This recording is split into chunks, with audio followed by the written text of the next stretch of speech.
you're right about Trickster being the deepest, and thank you for duping us into thinking he died, because it definitely helps take it from a, it's these people's journey, and then, oh no, it turned into being archetypally about everything, so that's excellent. But you briefly mentioned the legality of ibogaine and iboga in Ontario versus other places. Do you know anything about the status of that and whether there's any ability to integrate that into actual addiction treatment? Yeah, can you talk about the legal status of iboga or ibogaine? Yeah, well, ibogaine, if you were to be in Western culture, it would be called ibogaine, which is the active alkaloid in iboga, which they extract from it. And so there's ibogaine clinics, I believe, throughout Ontario. Do you know more about it? Well, in Ottawa. And also in South America and a lot in Mexico. But even in Mexico, it's not a scheduled drug, it's legally criminalized, but it is sought after. The clinics are shut down, so to speak. But in the United States and all scattered throughout Europe, it's totally illegal due to the just standard war on drugs bullshit of everything being illegal. It's just scheduled like any other drug, But the only study that's been done in North America was done in Florida. Was that in 2008? There was a short study in 2008 that had scattered success rates, I guess, with it statistically. So since it's illegal, it's really hard to get any funding or license to do any sort of study. I'm glad to hear that the guy didn't die, but when he did die, it made me think that it was due to the disrespect of you guys not honoring the jungle, the rituals, and even Ross was saying, we're not supposed to be doing any drugs before this ritual. So is that part of the message, perhaps, that if you don't do it with intention, you don't do it by following the proper advice, then you're probably not going to get the benefit? That question was it part of your intention to show that if you don't approach the ceremony with the proper respect, are you not going to get the full effect of it? Well, yeah, I would definitely say yes. I mean, the intention as a storyteller was to sort of bring these different representations of Western culture to Africa and have us kind of be tortured there, and go through this own journey. And I would definitely say, absolutely. If you don't have respect for something, I don't think its intent for you is going to work out. And I think, at the end with Ross, and it not working for Ross, that's all completely real. We really did. I had high hopes that Ross was going to come and be a changed person. And that was the thing that I learned, which there's like a little clip of me at the end, and I learned that you can't go out and just try to heal people unless people are actively asking and wanting to be healed. And if you have an intent to stay fucked up, you're going to stay fucked up. And just from my experience with it. And so as far as a storyteller, that was definitely my intent, was to sort of put us through this, if you're not going to go in respectfully to it, it's going to kick your ass. And I feel like that's with most psychedelics. I don't know if anyone's done psychedelics in here. You don't have to say that if you have or not. Or yeah, life in general. But if you come in completely disrespectful to it, it's going to kick your ass. And that's great. They know what we're talking about. Okay. Yes, sir, right here. Since your guy didn't really die, was it your intent not to go to the village? Because they turned you away, right? In the village? Sorry, one more time? Sorry. When you went to the village, you said you were demons and chased you away.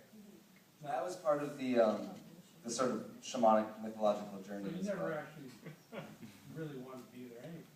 No, that was part of the Western culture coming and trying to fit back in to sort of this ancient culture and trying to completely assimilate ourselves back into it and being kicked out of it, and being not allowed back in. Yes, right here. Hey, so you guys took Ibogan, right? So did you all take iboga? Me and David and Ross and Dana did. And how does it feel? It feels like mushrooms and cocaine mixed together. We just took one spoonful. Like a jungle smoothie.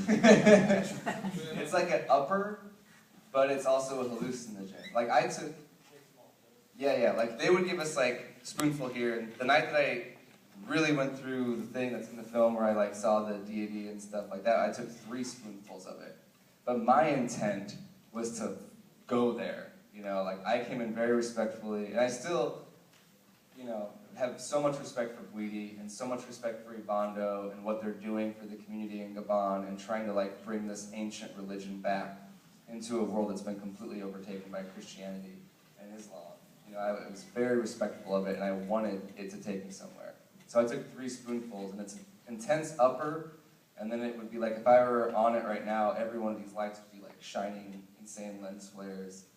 And then I eventually was visited by like a ancestor, or deity, or angel, you know, and and I was in the room with David. Me and David were sleeping in the same space, and I woke David up out of bed. I was like, David, do you remember this? And I was like, David, do you see this like angel in the room with us? And David, who's done ayahuasca a bunch of times, is like, yeah, man, that's what happens. Just chill out. Yeah, right in the center. I'm afraid this is going to have to be the last question.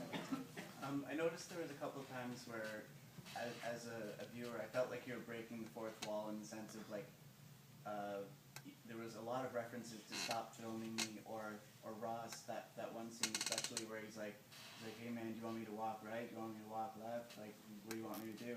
And so I was reminded I'm watching a movie, and it sort of takes you out of the trip. I was wondering, as a storyteller,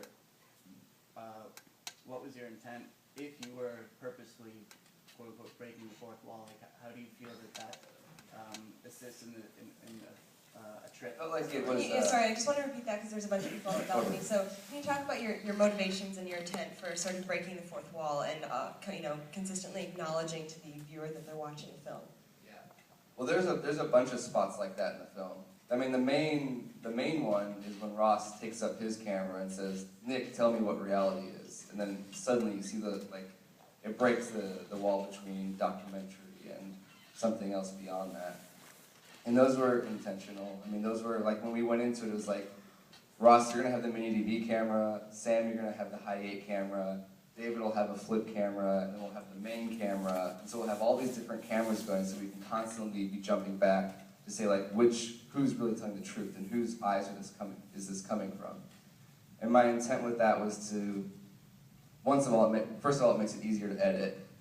You know, having multiple cameras to jump around through.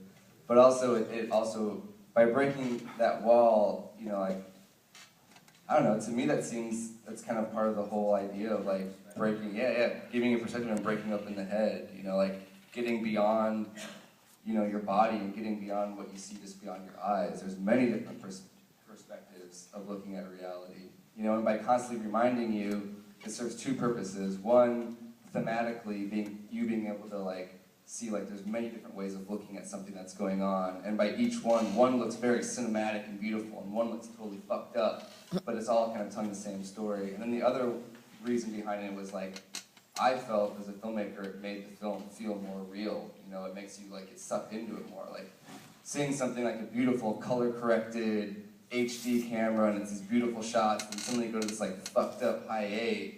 Like, to me, it makes the film feel way more real, and I feel like it engaged me way more when I was putting it together, and it made me, it got me sucked into the reality that the film was trying to create. All right, thank you so much. Thank you guys for being here. Thank you all for coming out tonight.